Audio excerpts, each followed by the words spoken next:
यारान जहाँ कहते हैं कश्मीर है जन्नत, यारान जहाँ कहते हैं कश्मीर है जन्नत, जन्नत किसी काफिर को मिली है न मिलेगी। बिस्मिल्लाहिर्रहमानिर्रहीम। आपका होस्ट मोहम्मद असद हाजिर खिदमत है।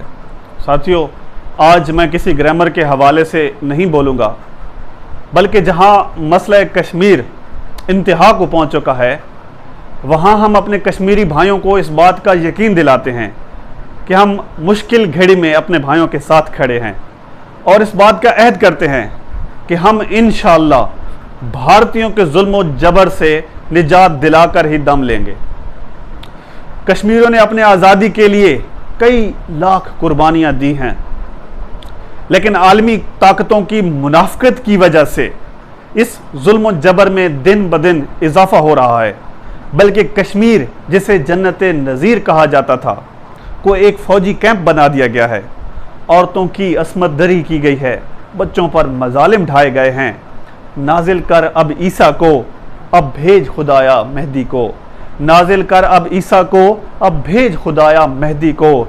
देख दजाल आज़ाद हुए और फूलों के क्या हाल हुए। कश्मीर एक ऐसी कहानी है जिसका आगाज़ पाकिस्तान बनने के बाद और हिंदुस्तान के बंटवारे से हुआ था।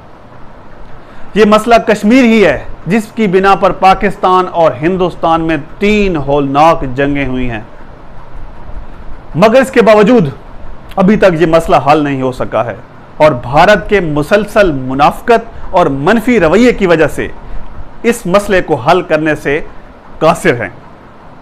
और हमारे कश्मीरी भाई हक़ खुद इख्तियारी से बाज रखने के लिए हमारे उन भाइयों पर रोज़ बरोज़ ज़्यादा से ज़्यादा मजालिम ढाए जा रहे हैं। और तारीख़ इस बात की गवाह है कि जब भी भारत के साथ मसला कश्मीर पर मुज़ाकरात करने की बारी आती है तो उसकी मुनाफकत की वजह से समझौता एक्सप्रेस, गुजरात तो कभी मुंबई हमले सामने आ जाते हैं। मेरे हमवतनों, कश्मीरियों के साथ यकजहती और हमें मुत्तहिद होकर काम करना पड़ेगा ताकि हमारे भाइयों को उनके मकसद में तक़वियत मिले, हमारे भाइयों को हक़ खुद इरादियत मिले, कोई रोड मैप बने।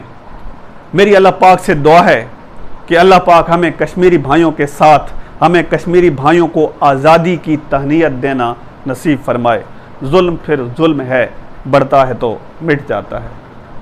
जुल्म फिर जुल्म है, बढ़ता है तो मिट जाता है। खून फिर खून है, टपकेगा तो जम जाएगा। अल्लाह हाफ़िज़।